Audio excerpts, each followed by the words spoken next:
Next up on WTV, Veterans Day, this week's edition of Real Talk, and today's Sports Minute. WTV's Daily Update starts now.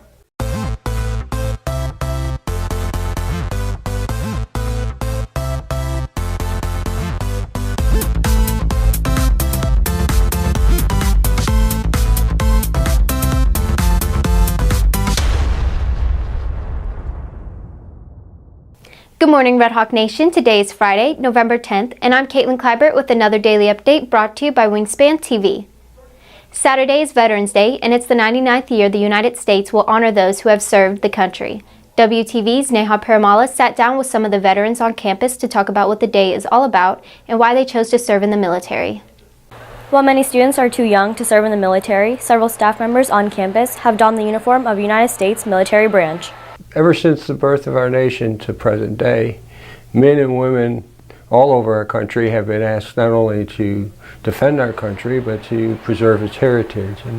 And by being in the military and armed forces, we've done both, exceeded and worked very hard to keep this country going. And I'm just happy I could be part of that movement. One of 10 federal holidays, many government offices and banks are closed today in observance of Veterans Day tomorrow.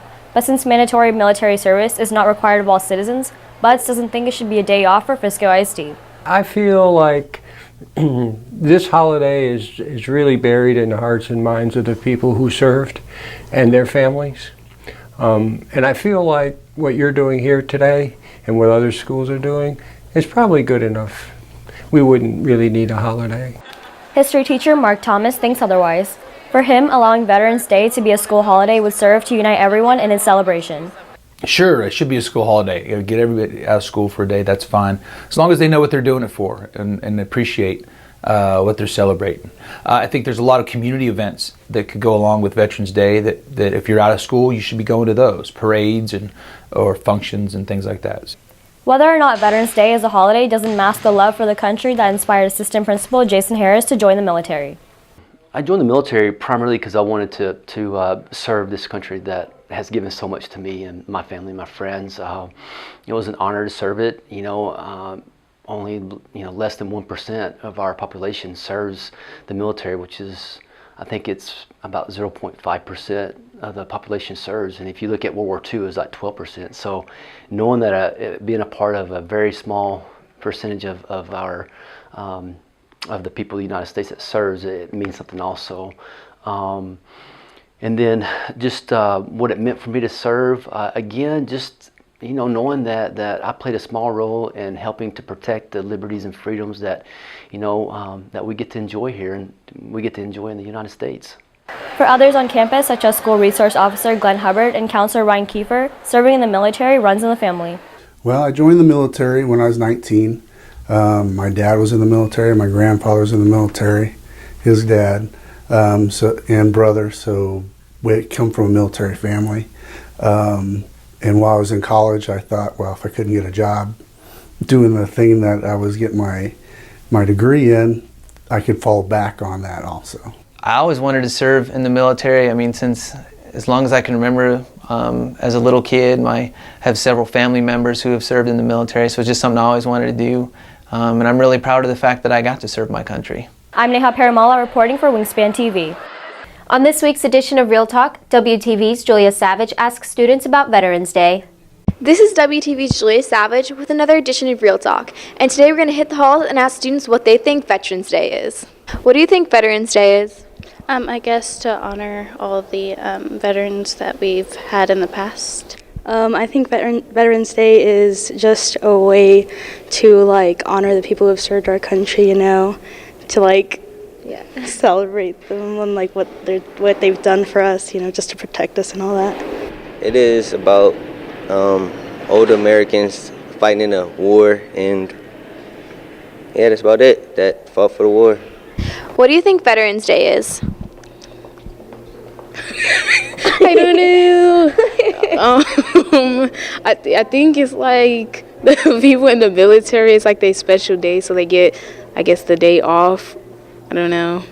This is WTV's Julia Savage with this week's edition of Real Talk. While most families will have a turkey on their table for the holidays, students can help provide one for families in need. WTV's Jordan Klein has the story. Stuco is managing the turkey drive for Frisco Family Services on campus through November 13th. While in years past, students were encouraged to bring canned food to school, to help with the turkey drive, students can donate $12 using My Payments Plus. So the main reason that we decided to do My Payments Plus instead of canned food is mainly because with the recent Hurricane Harvey donations, a lot of the food banks are actually very stocked up because of everyone wanting to give to the food banks. Frisco Family Services, they said that they were in need of some frozen turkeys for the season, and we decided to help out with that. Reporting for WTV, I'm Jordan Klein. He's one of the least known football players on the team, but Min Shin may be the most likely to play Division I football. WTV's Davis O'Brien has the story. The odds of a high school player receiving a Division I scholarship are 2.5%, with less than 2% of those scholarships given out to players of Korean descent. Yet those statistics are not stopping the Redhawks punter Min Shin's ambitions to get a football scholarship, even if it means most people in Korea don't know anything about his newly chosen sport. It's not popular at all. They don't even know what football is in Korea. Making it even tougher, Shin has only been playing football since his junior year. I wanted to play football because all my friends are playing football, and football is really popular sports in USA. Growing up, Shin and his family moved several times. He was born in Minnesota, then lived in Chicago for 4 years before moving to Korea for 10 years, and then to Frisco in the 8th grade. The numerous moves may be troubling for some, but not for Shin. Affect me in good way, I think, because in Korea they have not that good environment. But in here they have a lot of good environment and opportunity to be a successful life. Part of his success as an athlete started on the soccer field, as Shin has been able to translate his skills playing football to promising potential playing football. From what I've seen, Min compares very well with other punters in the area. He's very talented. He's got a very strong leg. Part of his warm-up when we were playing the Stars to try and pelt one of the lights or speakers at the on the ceiling, which he can do, and he has done. But he's got the skill to do it. And there's no doubt in my mind he could go to a big school and be a punter there. Playing football for a little less than 2 years has Shin behind most high school punters in experience, but that's not stopping him from hoping to make it to the NFL. I want to play football in college because I'm trying to get as far as I can on my football career. I want to go all the way to NFL. This is Davis O'Brien reporting for Wingspan TV. Football takes on Reedy tonight for the last football game of the season. Here's today's Sports Minute.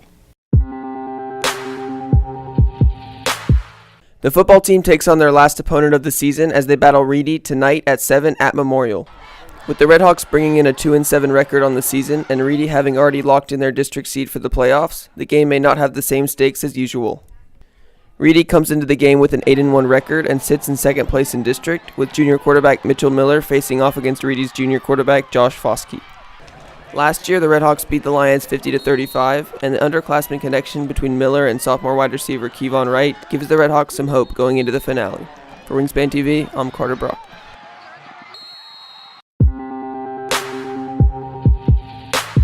If you're looking for more from Wingspan, you can follow us at Liberty Wingspan on Twitter, Instagram, and Facebook, or visit our award-winning website, libertywingspan.com.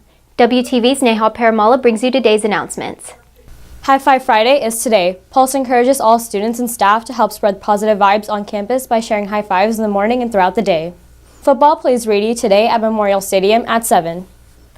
Stuco will be hosting a turkey drive November 1st to November 13th. Turkeys are $12 on My Payments Plus, and Frisco Family Services will receive our donated turkeys. Choir is having a fundraiser at Chick-fil-A on Monday of next week from 4 to 9 p.m. If you plan on trying out for the boys soccer team and are not currently in the class, you must see Coach Kaiser in room C112 by Tuesday, November 14th. Seniors, if you haven't already bought your senior ad, you can purchase it at www.smartpay.com. The deadline is December 1st. That's it for today's Daily Update. This has been Caitlyn Kleibert for Wingspan TV.